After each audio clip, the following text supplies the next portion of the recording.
കാസർഗോഡ് മുനിസിപ്പാലിറ്റിയിൽ അവിടുത്തെ ആളുകളുടെ പേര് നോക്കണം എന്ന് പറഞ്ഞാൽ ഏതെങ്കിലും പ്രത്യേക മതവിഭാഗത്തിൻ്റെ പേര് നോക്കാനല്ല ഞാൻ പറഞ്ഞത്. നിങ്ങൾ നോക്കൂ, അവിടെ 39 സീറ്റുണ്ട്. മതേതരത്വം പറഞ്ഞാൽ ഞങ്ങളുടെ പാർട്ടിക്ക് കിട്ടിയത് ഒരു സീറ്റാണ്, CPM-ന്. ഞങ്ങളുടെ സ്വതന്ത്രനായിട്ട് ഒരാൾ ജയിച്ചു. കോൺഗ്രസ് മതേതരത്വം പറയുന്ന പാർട്ടി കിട്ടിയ 2 സീറ്റാണ്. അവിടെ വർഗീയത പറഞ്ഞ BJP-ക്ക് ഹിന്ദു ഭൂരിപക്ഷ മേഖലയിൽ 12 സീറ്റ് ജയിച്ചു. അപ്പോൾ ഏത് മതവിഭാഗത്തിൻ്റെ വോട്ടാണ് അവർക്ക് കിട്ടിയത്? അവിടുത്തെ ലീഗ് മുസ്ലിം ഭൂരിപക്ഷമുള്ള പ്രദേശത്ത് 22 സീറ്റ് ജയിച്ചു. ഈ പറഞ്ഞ BJP ജയിച്ച ആളുടെ പേരും ഈ പറഞ്ഞ ലീഗ് ജയിപ്പിച്ച ആളുടെ പേരും നിങ്ങൾ വായിക്കാനേ ഞാൻ പറഞ്ഞുള്ളൂ. ഇതിലെന്ത് തെറ്റാണെന്ന് നിങ്ങൾ പറഞ്ഞപ്പോൾ ഏതാണ്ട് പ്രത്യേക മതവിഭാഗത്തിൻ്റെ പേര് വായിക്കാൻ, അങ്ങനല്ലേ പറഞ്ഞു. കാസർഗോഡ് നഗരസഭയിലെ ഒരു പ്രശ്നം ഞാൻ ഉന്നയിച്ചത്, ഇത് കേരളത്തിൽ ഒരു സ്ഥലത്തും വരാൻ പാടില്ല. ഈ അപകടം കേരളത്തിൽ വരാൻ ഭാവിയിൽ സാധ്യതയുണ്ട്. കാരണം വർഗീയമായ ചെയ്തിൽ വന്നു കഴിഞ്ഞാൽ ആളുകൾ വർഗീയമായി ചിന്തിക്കുമ്പോൾ അവരിൽ തീവ്രവാദപരമായ അല്ലെങ്കിൽ ജാതി രാഷ്ട്രീയം പ്രത്യേകിച്ച് എടുത്തു പറയുന്ന ആളുകൾക്ക് കൂടുതൽ സഹായകരമായ നിലപാട് വരുന്നു. മലപ്പുറം ജില്ലയിലും ജയിച്ചവരുടെ പേര് നോക്കണം.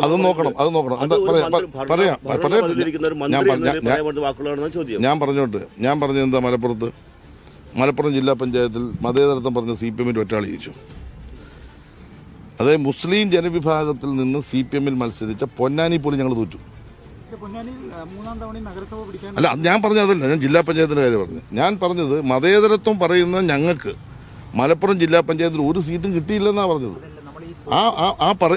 മതേതരത്വം പറയുമ്പോൾ സ്വാഭാവികമായിട്ടും ഞങ്ങൾക്ക് അവിടെ ജയിക്കണ്ടേ, ഒരു സീറ്റ് ജയിക്കണ്ടേ. ഞങ്ങൾ ജയിക്കാഞ്ഞപ്പോൾ അവിടെ ജയിച്ചത് ലീഗിൻ്റെ പിന്തുണ കൂടി കോൺഗ്രസ് ആണെന്ന് ഞാൻ പറഞ്ഞു, അല്ലെ ലീഗാണ് ജയിച്ചത്. അപ്പോൾ വർഗീയതയോട് സമരസപ്പെട്ടു പോകുന്ന സമീപനം ഒറ്റപ്പെട്ട സ്ഥലങ്ങളിൽ നടക്കുന്നു, അല്ലെ വളർന്നു വരുന്നു എന്ന ഒരു കാഴ്ചപ്പാടിലാണ് ഞാൻ വെച്ചത്. അത് ചർച്ച ചെയ്യപ്പെടാം. KT കുഞ്ഞിക്കണ്ണൻ CPM നേതാവ് ഇപ്പോൾ ടെലിഫോണിലുണ്ട്. ശ്രീ KT കുഞ്ഞിക്കണ്ണൻ, ഇതിനെ സജി ചെറിയാൻ ഇന്നലത്തെ പ്രസ്താവനയിൽ നിന്ന് വിശദീകരിക്കുകയാണ്. അതായത് ലീഗിനെയും BJP-യെയും ഒക്കെയാണ് ഞാൻ ഉദ്ദേശിച്ചത് എന്നാണ് അദ്ദേഹം പറയുന്നത്. പക്ഷേ വെള്ളാപ്പള്ളി പറയുന്നു അങ്ങനെയാണ്, ഞാൻ ഒരു സമുദായത്തെയല്ല പറയുന്നത്, ഞാൻ മുസ്ലിം ലീഗിനെയാണ് പറയുന്നത് എന്നാണ് പറയുന്നത്. എന്നിട്ട് അടുത്ത വായ്ക്ക് വെള്ളാപ്പള്ളി പറയും കേരളത്തിൽ ക്രിസ്ത്യാനികൾ മുസ്ലിങ്ങളെ ഭയന്നാണ് ജീവിക്കുന്നതെന്ന്. ഇന്നലെ സജി ചെറിയാൻ പറഞ്ഞത് ഏതാണ്ട് അത് തന്നെയാണ്. സജി ചെറിയാൻ ഇന്നത് വേറെ രീതിയിൽ വിശദീകരിക്കുന്നു. അപ്പോൾ ഒരു വശത്ത് വർഗീയത പറയുക, മറുവശത്ത് അത് ലീഗിനെ പറഞ്ഞു എന്ന് പറയുക. ഓക്കെ, ഇനി ലീഗിനെ തന്നെയാണെങ്കിൽ ഈ ലീഗിനോടുള്ള ഈ നിലപാട്, ലീഗ് ഒരു വർഗീയ പാർട്ടിയാണെന്ന നിലപാട് വാളയാർ ചുരം വരെ മാത്രമുള്ള നിലപാടാണോ, അതിനപ്പുറത്തേക്കും ഉണ്ടോ? അല്ല, കേരളത്തിലെ ഇപ്പോഴത്തെ ഒരു രാഷ്ട്രീയ സാഹചര്യത്തില് CPM-ഉം ഇടതുപക്ഷ ജനാധിപത്യ മുന്നണിയും നേരിടുന്നത് വളരെ ജാതീയവും മതപരവും ഒക്കെ ആയിട്ടുള്ള വർഗീയമായ ചേരിതിരിവുണ്ടാക്കി ആ രീതിയിൽ കേരളത്തിലെ സാമുദായിക സന്തുലനത്തിൽ തന്നെ അപകടം ഉണ്ടാക്കുന്ന തരത്തിലുള്ള ഒരു UDF അജണ്ടയുണ്ട്. UDF-ന്റെ ഈ ഒരു അജണ്ടക്കെതിരായിട്ടാണ് CPM പൊതുവെ ഒരു നിലപാട് സ്വീകരിച്ചിരിക്കുന്നത്. ആ നിലപാടിൽ നിന്നുകൊണ്ടാണ് സജി ചെറിയാൻ മലപ്പുറം ജില്ലയിൽ മതനിരപേക്ഷയുടെ പ്രതിദാനങ്ങളായി മത്സരിച്ച ഇടതുപക്ഷത്തിന്റെ സ്ഥാനാർത്ഥികൾക്ക് ജയിക്കാൻ കഴിഞ്ഞില്ല. അവിടെ കമ്മ്യൂണൽ പോളറൈസേഷൻ ഉണ്ടാക്കാനുള്ള ശ്രമം ലീഗിന്റെ ഭാഗത്തുണ്ടായി, അതേപോലെ സംസ്ഥാനത്തൊട്ടാകെ BJP-യുടെ ഭാഗത്തുണ്ടായി. ഇത് നമ്മൾ കണ്ടുകൊണ്ടിരിക്കുന്ന കാര്യമാണ്. ഈ തെരഞ്ഞെടുപ്പിന്റെ സമയത്ത് ഇതാ പള്ളിക്കെറിയുന്നു എന്നൊരു ഫേക്ക് വീഡിയോ നമ്മുടെ സോഷ്യൽ മീഡിയയിൽ പ്രചരിപ്പിച്ചതാരാ? മുസ്ലിം ലീഗിന്റെ സ്ഥാനാർത്ഥിയെ മത്സരിച്ച ഒരു പെൺകുട്ടിയാണത്. അപ്പൊ കേരളത്തിൽ ഏത് രീതിയിലുള്ള ധ്രുവീകരണം ഉണ്ടാക്കാനാണ് ലീഗ് മുസ്ലിം ലീഗിന് സീറ്റുകൾ കിട്ടിയതെന്നാണോ KT കുഞ്ഞിക്കണ്ണൻ പറയുന്നത്? ആ വീഡിയോ പ്രചരിച്ചതുകൊണ്ടാണ് ലീഗിനും കോൺഗ്രസിനും കൂടുതൽ സീറ്റ് കിട്ടിയത് എന്നാണോ KT കുഞ്ഞിക്കണ്ണന്റെ വാദം? അല്ല, കേരളത്തിൽ നടന്ന ഒരു ക്യാമ്പയിൻ അതാണ്. വളരെ കമ്മ്യൂണലായ പോളറൈസേഷൻ ഉണ്ടാക്കാനുള്ള ഈ SIR കൊണ്ടുവന്ന് പിണറായി വിജയൻ എന്ന് പറയുന്ന വീഡിയോ അജീംസ് കണ്ടിട്ടില്ലേ? പിണറായി വിജയൻ കേരളത്തിൽ മുസ്ലിങ്ങൾക്ക് നിൽക്കാനുള്ള അവസ്ഥ, ഈ SIR വന്ന് നിൽക്കാനില്ല, പിണറായി വിജയൻ ജയിക്കരുത് എന്ന് മുസ്ലിം ലീഗുകാർ വീട് തോറും കയറി പറയുന്നത് ആ വീഡിയോ നമ്മളെല്ലാം കണ്ടതല്ലേ? അപ്പൊ കേരളത്തിൽ പോളറൈസേഷൻ മതപരമായി സാമുദായികമായി ഉണ്ടാക്കുന്നു. അതിനെയാണ് സജി ചെറിയാൻ എതിർത്തിട്ടുള്ളതെന്നാണ് ഞാൻ മനസ്സിലാക്കുന്നത്. ഒരു നിമിഷം KT കുഞ്ഞിക്കണ്ണൻ, ഇപ്പോൾ VT Balram KPC vice president telephone ലൈനുണ്ട്. VT ബൽറാം, മുസ്ലിം ലീഗ് കമ്മ്യൂണലായ പ്രചാരണങ്ങളിലൂടെ വോട്ട് നേടുന്നു. അങ്ങനെ മുസ്ലിം ലീഗിന്റെ തോളിൽ കയറി മലപ്പുറത്തും കാസർഗോഡും കോൺഗ്രസും ചില സീറ്റുകൾ നേടുന്നു. അപ്പോൾ കമ്മ്യൂണൽ പോളറൈസേഷൻ നടത്തുന്ന മുസ്ലിം ലീഗാണ്, അതിന്റെ ഇരകളാകുന്ന CPM-ആണ്. അതാണ് സജി ചെറിയാൻ ഉദ്ദേശിച്ചത് എന്നാണ് ഇന്ന് അദ്ദേഹം വിശദീകരിക്കുന്നത്. ഇപ്പോൾ KT കുഞ്ഞിക്കണ്ണനും വിശദീകരിക്കുന്നത്. എന്താണ് നിങ്ങളുടെ പ്രതികരണം? നോക്കൂ, മലപ്പുറം ജില്ല എന്ന് പറയുന്നത് 75% മുസ്ലിങ്ങൾ താമസിക്കുന്ന ഒരു സ്ഥലമാണ്. അപ്പൊ അവിടെ നിന്ന് ജയിച്ചു വരുന്ന ആളുകളിലും സ്വാഭാവികമായിട്ട് ഈ പറയുന്ന മുസ്ലിം കമ്മ്യൂണിറ്റിയുടെ പ്രതിനിധികൾ കൂടുതലായിരിക്കും. അപ്പോൾ ആ നിലയിലുള്ള എണ്ണങ്ങളൊക്കെ വെച്ചുകൊണ്ട് ഒരു ജില്ലയെയും ഒരു സമുദായത്തെയും അടച്ചാക്ഷേപിക്കുകയും ഒരു തരത്തിലുള്ള വേട്ടയാടൽ നടത്തുകയും ചെയ്യുക എന്ന് പറയുന്നത് അങ്ങേയറ്റം ഒരു അപരിഷ്കൃതമായിട്ടുള്ള രാഷ്ട്രീയമാണ്. തീർത്തും വർഗീയമായിട്ടുള്ള ഒരു ചേരിവെതിര് സമൂഹത്തിൽ ഉണ്ടാക്കാൻ വേണ്ടിയിട്ടുള്ള ബോധപൂർവമായിട്ടുള്ള ശ്രമമാണ് സജി ചെറിയാൻ എന്ന് പറയുന്ന മന്ത്രിയും CPM-ന്റെ അദ്ദേഹത്തെ ഇപ്പോൾ ന്യായീകരിക്കുന്ന മറ്റു നേതാക്കന്മാരും ചെയ്തുകൊണ്ടിരിക്കുന്നത്.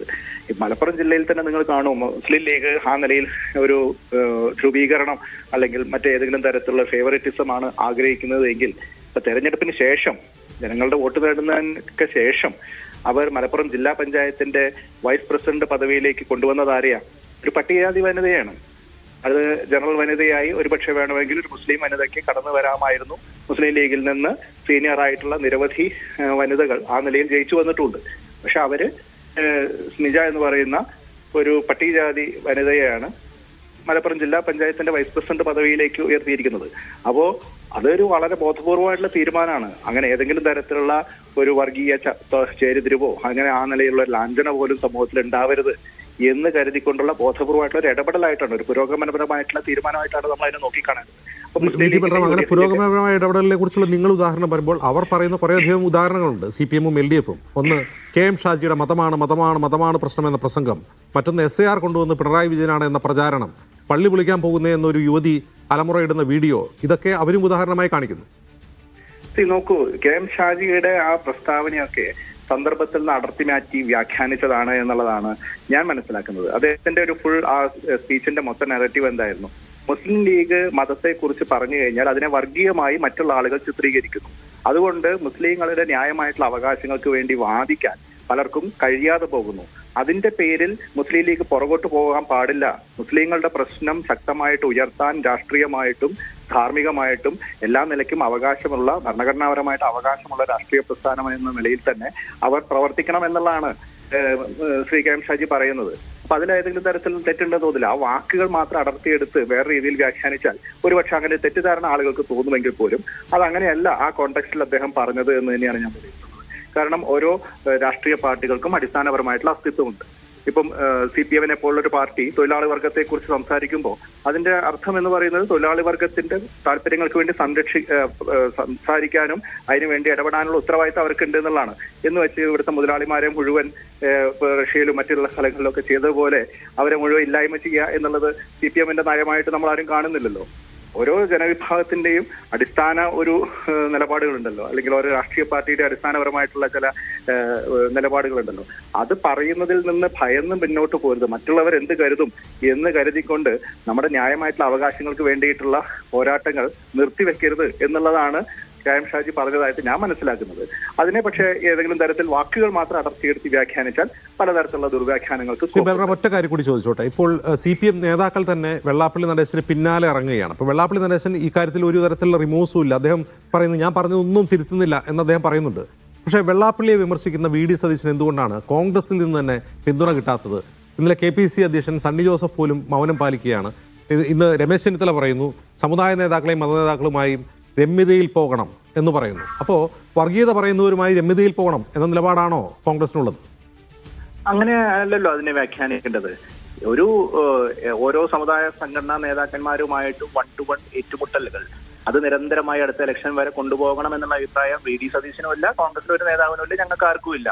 പറയാനുള്ളത് പക്ഷേ പറയേണ്ട സമയത്ത് പറയുകയും ചെയ്യും. വെള്ളാപ്പള്ളി നടേശൻ പറയുന്നതിന്റെ ശരിതെറ്റുകളൊക്കെ വിലയിരുത്താൻ കേരളത്തിലെ ജനങ്ങൾക്ക് കഴിയും എന്നുള്ളത് കൊണ്ടാണല്ലോ അദ്ദേഹം പിന്തുണച്ച ആളുകൾക്കൊക്കെ ഈ തെരഞ്ഞെടുപ്പിൽ ആ നിലയിലുള്ള ഒരു ജനവിധി നേരിടേണ്ടി വന്നത്. പഞ്ചായത്ത് തെരഞ്ഞെടുപ്പിൽ അദ്ദേഹത്തിന്റെ വാർഡിലടക്കം അല്ലെങ്കിൽ അദ്ദേഹത്തിന്റെ പിന്തുണ പ്രതീക്ഷിച്ചിരുന്ന മറ്റു സ്ഥലങ്ങളിലടക്കം എന്തായിരുന്നു ജനങ്ങളുടെ ആത്യന്തികമായിട്ടുള്ള വിധിയെഴുത്ത് എന്നുള്ളത് നമ്മുടെ മുമ്പിലുണ്ടല്ലോ. അപ്പൊ അതുകൊണ്ടൊന്നും അതിനെക്കുറിച്ച് ആശങ്കപ്പെടേണ്ട ഒരു കാര്യമില്ല.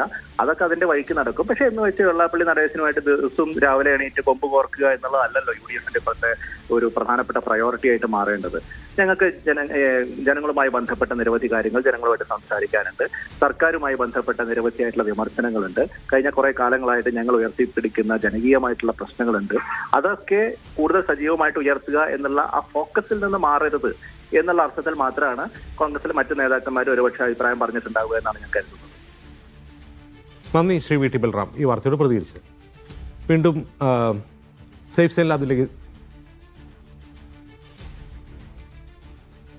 സേഫ് സൈൻ ലാബിലേക്ക് സേഫ് ഇത് ഈ അടുത്ത അസംബ്ലി ഇലക്ഷൻ വരെ ഇങ്ങനെ തന്നെ തുടരും എന്നാണോ കരുതേണ്ടത്?